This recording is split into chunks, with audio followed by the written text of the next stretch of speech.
नमस्कार, जोहार झारखंड में आपका स्वागत। मैं राहुल ओझा आपके साथ। साहिबगंज के बरहेट में मुख्यमंत्री हेमंत सोरेन ने आपकी योजना आपकी सरकार आपके द्वार अभियान की शुरुआत की। गोपलाडीह मैदान में इस कार्यक्रम में मुख्यमंत्री ने करोड़ों रुपए की योजना की सौगात दी। 24 नवंबर से 26 दिसंबर तक चलने वाले इस कार्यक्रम के जरिए 4351 पंचायत और 50 वार्ड में शिविर लगेगा।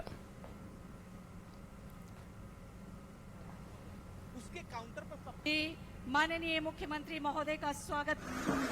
और सावित्री भाई फूले का जो हम लोग का योजना था, जिससे हम 2 बच्चियों को घर में सावित्री भाई फूले योजना का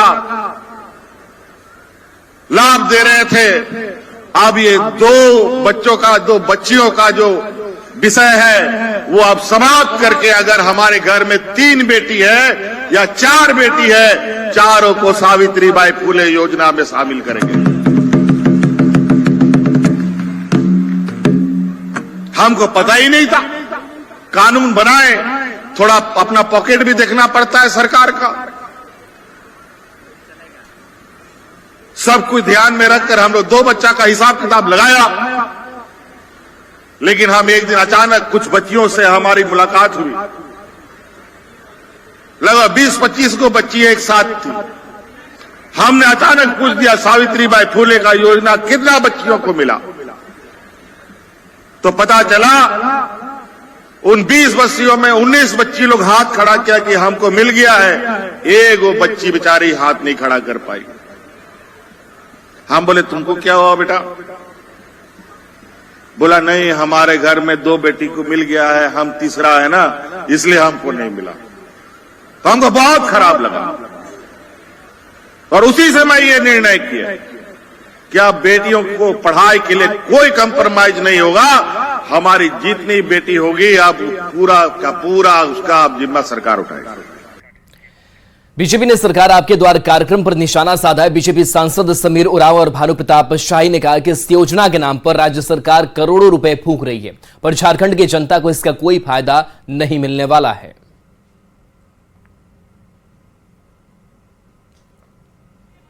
जनता का गाढ़ी कमाई का करोड़ों रुपया सरकार आपके द्वार में ये खा रहे हैं।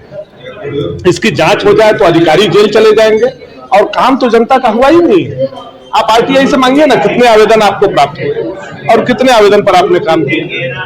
मुझे लगता है 2% आवेदन पर भी कार्य नहीं हुए। कहीं भी जनहित की कोई भी योजनाएं क्रियान्वित होता दिखाई नहीं दे रहा है। केवल और केवल लोगों के आंखों में धूल झोंकने का, भ्रमित फैलाने का काम कर रही है। रांची के बीजेपी दफ्तर में त्रिस्तरीय पंचायत चुनाव को लेकर ट्रेनिंग कैंप लगाया गया। इस मौके पर संगठन महामंत्री कर्मवीर सिंह, विपक्ष के नेता अमर बावरी, केंद्रीय मंत्री अन्नपूर्णा देवी, राष्ट्रीय मंत्री आशा लकड़ा समेत कई नेता और पदाधिकारी मौजूद थे। इस कैंप में शामिल हो रहे पार्टी नेताओं को जनता के बीच बेहतर काम करने का प्रशिक्षण दिया गया। पंचायत चुनाव में जो जीते हुए प्रतिनिधि हैं, जो अपने विचार के हैं, अपने दल के हैं, उनका प्रशिक्षण चल रहा है और इसके लिए जिला परिषद के तमाम सदस्यों का जो हम लोग निर्वाचित हुए थे, मधुबन में उनका प्रशिक्षण संपन्न हुआ था। जिला परिषद के अध्यक्ष, उपाध्यक्ष का प्रशिक्षण कलकत्ता में हुआ था और अभी त्रिस्तरीय पंचायत चुनाव के जो पंचायत समिति के सदस्य के प्रमुख है, उनके प्रशिक्षण का कार्यक्रम अभी सभी जिलों में हम लोगों का निर्धारित हुआ है और उसकी ही तैयारी के निमित्त उसमें जाने हैं। उत्तरकाशी के सिलक्यारा सुरंग हादसे में रांची की उर्मांची के सुखराम बेदिया भी फंसे हुए हैं। सुखराम के पिता का आरोप है कि राज्य में रोजगार की कमी से ही उन्हें अपनी बेटी को कमाने के लिए उत्तरकाशी भेजना पड़ा और जब तक सुखराम सुरक्षित वापस नहीं आ जाता तब तक उन्हें चैन नहीं मिलेगा। सुखराम बेदिया के पिता से खास बातचीत की संवाददाता गौरव झा ने। इस वक्त हम सुखराम के घर पर हैं और सुखराम बेदिया इस वक्त टनल के अंदर फंसा हुआ है। ये एक सवालिया निशान है कि झारखंड से मजदूरों का पलायन क्यों हो रहा है। तो उसकी हकीकत यह है कि सुखराम के गांव के और घर की स्थिति यह है कि उसके घर तक जाने के लिए सड़क नहीं है। उनके पिताजी से जब हमारी बातचीत हो रही थी तो उन्होंने कहा कि बदहाली का आलम कुछ इस कदर है कि हमें अपने बेटे को रोजगार के लिए यहां से प्रदेश भेजना पड़ता है। जब प्रदेश भेजा और वो टनल में फंस गया है तो चिंता की लकीरें हर एक माता पिता, हर एक परिजन के चेहरे पर साफ तौर से देखने को मिलेगी। बेटा टनल में फंसा हुआ है। चाचा, क्या लग रहा है? अच्छा नहीं लग रहा है। बेटा फसल है तो अच्छा कहाँ लगेगा। क्यों भेजे थे उतना दूर कमाने? हम तो नहीं भेजे हैं, अपन मने साथ के साथी ने भाग गया है। यहाँ मजबूरी नहीं होता है, चलते चल गया, भाग गया सब। यहाँ कमाई नहीं हो पाई। हाँ आप कह रहे थे कि पढ़ाई भी बेटा को, लेकिन यहाँ व्यवस्था नहीं है। हाँ, कितना पढ़ाए थे? मैट्रिक तक ले। यहाँ कुछ रोजगार नहीं मिला? नहीं मिला। कैसे परिवार चलेगा अगर वो फंसा हुआ रहेगा? कैसे खाना पीना है, हम लोग तकलीफ में फंस गए हैं। क्या उम्मीद है अब? क्या उम्मीद है, कहिया निकलेगा? कब तक का उम्मीद है? क्या वहाँ से सुन रहे हैं अब तक? सुन तो रहे हैं कि कल निकलेगा, परसों निकलेगा, रात ही निकलेगा, लेकिन निकल नहीं पा रहा है। आज कह रहे हैं कि शाम तक निकल जाएगा। क्या लग रहा है अगर आज निकल जाएगा तो कैसा होगा? निकलेगा तो अच्छा बुझाएगा। फिर कमाने भेजिएगा? नहीं, हम तो पेवरियों से नहीं भेज रहे हैं कहीं बाहर काम करने के लिए, लेकिन चल गया संगी साथी ने। तो यहाँ क्या करेगा वो? यहाँ रह के बिना कहे पूछे चल गया। तो यहाँ रह के क्या करेगा? अब क्या करेगा? तो अब सरकार दे ही नहीं रहा है नौकरी उकरी कहूँ तो क्या करेगा? जैसा कोई चलाता है तो भाग गया बिना माँ बाप के पूछते हुए। उनके परिवार वालों ने स्पष्ट रूप से कहा है कि स्थिति यहां खराब हो जाती है, रोजगार नहीं मिलता है, इस वजह से बच्चा मजबूरी में यहां से दूर चला जाता है। हमने आपको पहले ही बताया कि जितने भी मजदूर यहां से गए हैं उनकी उम्र करीबन 20 से 22 वर्ष की है और वो वहां पर फंसे हुए हैं। कैमरा पर्सन संजीव तिवारी के साथ गौरव झा, न्यूज 18 रांची। रांची के खिरबेड़ा गांव में 3 मजदूर अभी भी उत्तरकाशी के सिलक्यारा टनल में फंसे हुए हैं। इनमें नरेश बेदिया नामक मजदूर भी है, पर वो फिलहाल टनल के बाहर है। पर टनल के अंदर फंसे मजदूर साथियों की सलामती को लेकर बेहद चिंतित है। वो वहां से हर पल का अपडेट खिरबेड़ा गांव में रहने वाले परिजनों को दे रहा है। ज्यादा जानकारी दे रहे हैं न्यूज 18 संवाददाता गौरव झा। उत्तरकाशी में जिस टनल में हादसा हुआ है उस टनल में रांची के करीबन 10 मजदूर कार्यरत थे, जिसमें 3 टनल के अंदर अब भी फंसे हुए हैं, तो वहीं 6 से 7 मजदूर बाहर में हैं। यहाँ स्थानीय मुखिया से हमारी जब बातचीत हुई है तो उन्होंने कहा है कि करीबन 10 की संख्या में यहाँ से मजदूर मजदूरी करने गए थे और सबकी उम्र करीबन 20 से 22 वर्ष की ही बताई जाती है। हमारे साथ वो परिवार है, नरेश का परिवार है, जो वहाँ टनल के बाहर मौजूद है और वो पल पल का अपडेट अपना दे रहा है। कॉल करते हैं तो बताते हैं कि सभी ठीक है, उतना चिंता नहीं लेना है, और पूछते हैं खाना होना तो बोलता है कि जब भी कॉल करते हैं तो बोलते हैं कि खाना भी नहीं खाए हैं, तो वही बोलते हैं कि आप भी खाइए ऐसे। तो बोलता है कि आज माटी गिर गया है, तो का गिर गया है, तो गाड़ी भी लगल है, तो थोड़ा अभी 2 दिन 4 दिन में निकलेगा।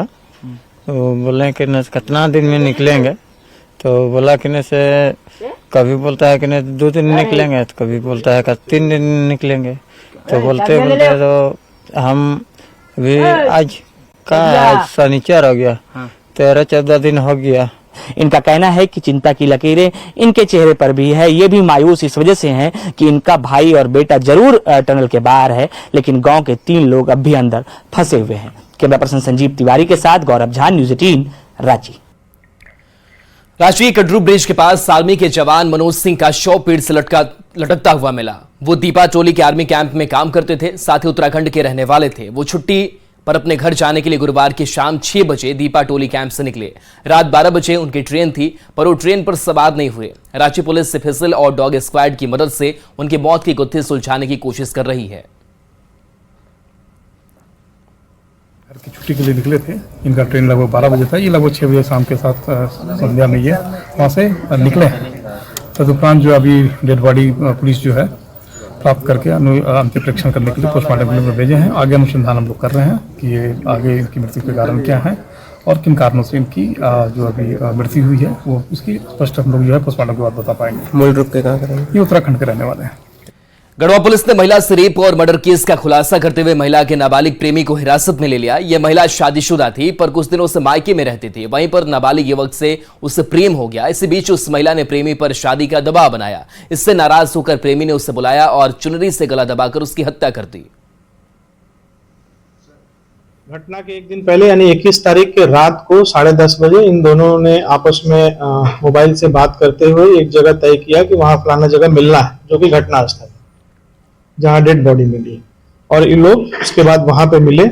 मिलने के बाद इन दोनों के बीच में किसी बात को लेकर के बाताबाती हुई। दोनों में आपसी संबंध भी बना, वहां पे फिजिकल रिलेशन भी हुआ। उसके बाद इस लड़के ने लड़की के ओढ़नी से उसके गले में लपेट करके उसकी हत्या कर दी। बोकारो के चंद्रपुरा में चल रहे ग्रामीण पाइप जलापूर्ति योजना के काम में लूट खसोट का आरोप लग रहा है। इस योजना की लागत 40 करोड़ रुपए है, पर ग्रामीणों का कहना है कि पाइपलाइन के निर्माण में घटिया सामग्री का इस्तेमाल हो रहा है। वहीं पेयजल और स्वच्छता विभाग के कार्यपालक अभियंता ने निर्माण कार्य में घटिया सामग्री के इस्तेमाल के आरोपों को सरासर गलत करार दिया है।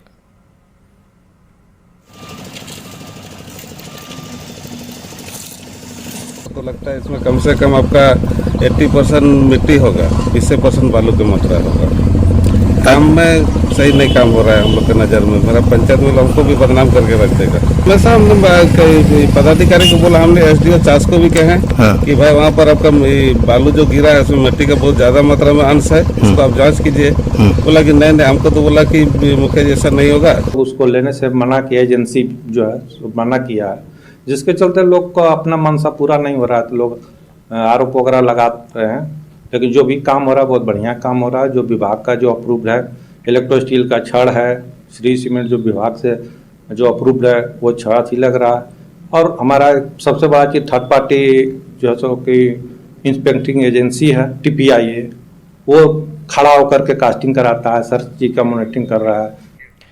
गुमला में रायडी पुलिस ने एक ट्रक में लदे 30 गोवंशीय पशु को जब्त किया, जबकि तस्कर और ड्राइवर अंधेरे का फायदा उठाकर भाग निकले। पुलिस को जानकारी मिली थी कि छत्तीसगढ़ से एक ट्रक में पशु को लोडकर तस्कर परवेज अंसारी, फिजूल शाह और टिंकू मीर बुचड़खाने में वध करने के लिए रांची ले जा रहे हैं। सिलम घाटी के पास पुलिस के जांच अभियान में ट्रक चालक गाड़ी छोड़कर भाग निकले। सभी पशुओं को ट्रक के साथ थाने लाया गया, जबकि तस्कर, ड्राइवर और गाड़ी मालिक पर केस दर्ज किया गया है। वहीं सभी पशुओं को लोगों को सौंप दिया गया।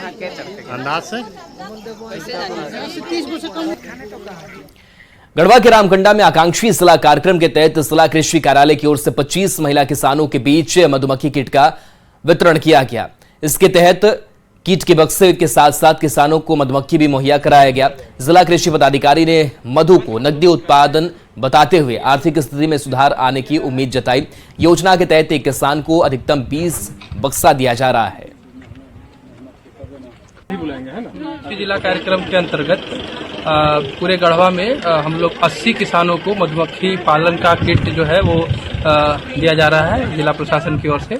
इसमें रामकंडा में 25 किसानों को मधुमक्खी पालन किट दिया जा रहा है, जिसमें 20 बॉक्स, एक एक्सट्रैक्टर और साथ में मधुमक्खी जो कॉलोनी होता है वो साथ में दिया जा रहा है। इनको देने से पूर्व में सभी किसानों को ट्रेनिंग दिया गया और ये सारे किसान जो हैं जैसलपीएस से संबंधित दीदी लोग हैं। रामगढ़ में NH-33 पर चिट्टूपाली घाटी से सटे खीरा बेड़ा में गिट्टी के खदानों से प्रदूषण बढ़ता जा रहा है। वहीं गिट्टी की ढुलाई से घाटी में भी आए दिन हादसे हो रहे हैं। रामगढ़ प्रशासन ने इस मामले में कड़े कदम उठाने का ऐलान किया है। डीसी ने कहा है कि घाटी में हादसे के पीछे अवैध गिट्टी ढुलाई और PCR का काम सही तरीके से नहीं होने की बात सामने आ रही है। उन्होंने DMO और DTO को जांच कर सभी पॉइंट्स की लोकेशन रिपोर्ट मांगी है, जहां CCTV से निगरानी होगी। साथ ही अवैध खनन और ढुलाई पर भी रोक लगेगी। में हमने DMO और DTO को, जो हमारे माइनिंग का अधिकारी हैं और ट्रांसपोर्ट अधिकारी हैं, दोनों को हमने जांच करके सभी ऐसे पॉइंट्स का लोकेशन मांगा है और उन सभी जगहों पे CCTV लगाने की योजना है। CCTV लगा करके उसका DTO office, DMO office, control room सभी जगह फीड दिया रहेगा। तो अगर इसके बावजूद भी इस तरह की गाड़ियाँ आ रही हैं तो उससे ट्रैक कर पाना आसान होगा और उम्मीद करते हैं कि उसके बाद शायद इससे कुछ रोक लग सकेगी। देवघर में त्रिकुट रोपवे हादसे के 1.5 साल से अधिक समय गुजर चुका है, लेकिन अब तक रोपवे चालू नहीं हो सका है। ऐसे में त्रिकुट रोपवे पर आश्रित गाइड, दुकानदार सहित स्थानीय लोगों की आजीविका प्रभावित हो रही है। सभी लोग इसे जल्द से जल्द शुरू करने की मांग कर रहे हैं। इस हादसे में रोपवे का सॉफ्ट टूटने से 47 जिंदगी हवा में झूल रही थी, जिसे एयरफोर्स की सहायता से बचाया गया था। हादसे के निशान तो मिट चुके हैं, लेकिन यादें अभी भी जिंदा है और गाइड, दुकानदार के साथ ही इससे जुड़े लोगों ने रोपवे को फिर से खोलने की मांग की है। अधिक जानकारी दे रहे हैं देवघर संवाददाता मनीष दुबे। देवघर त्रिकुटी रोपवे हादसे में पूरे देश की सांसें जहां थम गई थी, वहीं इसी रोपवे पर लगभग 47 जिंदगियां अटकी हुई थी। इस वक्त हम देवघर त्रिकुट रोपवे पर हैं और आज की यहाँ की स्थिति आप देख सकते हैं कि चारों तरफ वीरानियाँ छाई हुई है। लगभग 1.5 वर्ष से भी अधिक का समय बीत चुका है, लेकिन अब तक यहाँ पर त्रिकुट रोपवे को शुरू नहीं किया जा सका है। कोर्ट में भी मामले इसके चल रहे हैं, लेकिन इससे ना चलने से जो यहाँ के स्थानीय गाइड थे उन्हें आजीविका में बहुत दिक्कत का सामना करना पड़ रहा है, क्योंकि ये जो शख्स हमारे साथ हैं ये वो शख्स हैं जब त्रिकुट रोपवे हादसा हुआ था तो अपने कंधे पर 3 लोगों की जान बचाकर यहाँ से उन्हें जो प्राथमिक उपचार केंद्र था वहाँ तक भी पहुँचाए थे। किस तरह से क्या घटी थी चीज़ें और आज की स्थिति क्या है, कितना प्रभाव आप लोगों को पड़ा है? बहुत ज़्यादा इससे प्रभाव है। जितने भी लोकल गाइड है, कैमरामैन है, ग्रामीण है, यहाँ पे दुकानदार है, बहुत ज़्यादा प्रभाव पड़ रहा है। पैसेंजर ही नहीं आता यहाँ पे। रोपवे चलते तो बहुत ज़्यादा भीड़ होते थे, लोगों को रोजगार मिल जाता था यहीं पे, कहीं बाहर जाने का कोई ज़रूरत ही नहीं था। रोपवे बंद होने से बहुत ज़्यादा यहाँ पे लोकल आदमी का दिक्कत हो रहा है। कितने परिवार का आजीविका यहाँ से चलता था? कम से कम 5000 से तो ऊपर चलता था यहाँ का। इसे जल्द से जल्द खोल देना चाहिए। बहुत हम लोग तो प्रयास किए, कितने सबको हम लोग लिखित भी दिए कि रोपवे फिर से पुनः चालू किया जाए, लेकिन कोई यहाँ पे सुनवाई नहीं हो रहा। इस घटना में आपने भी बहुत अहम भूमिका निभाया था। वो तो बहुत हम लोग यहाँ पे जितने भी लोकल थे, गाइड थे, रोपवे वाला थे, सब मिल के बहुत ज़्यादा हम लोग यहाँ मेहनत किए थे कि घटना को सर ना होवे, ना अफवाह फैले। त्रिकुट रोपवे हादसे में जो ये टूटा था रोप, उसके बाद से यहाँ पर ना सिर्फ गाइड कैमरामैन बल्कि यहाँ पर स्थानीय छोटे छोटे दुकानदार भी हैं, उन्हें भी काफ़ी प्रभाव पड़ा है। तो कुल मिलाकर हम ये कह सकते हैं कि 1.5 वर्ष से अधिक भी बीत जाने के बाद भी आज तक इस त्रिकुट रोपवे को शुरू नहीं किया गया है, जबकि पर्यटन मंत्री देवघर क्षेत्र से ही आते हैं। बावजूद इसके यहाँ का अब तक का रिपेयरिंग का काम जो था वो नहीं हो पाया है, फिर से शुरू होने का काम नहीं हो पाया है, जिससे यहाँ के स्थानीय लोग जो यहाँ पर कार्यरत थे उन्हें काफ़ी दिक्कत का भी सामना करना पड़ रहा है। मनीष दुबे, न्यूज़ 18 देवघर।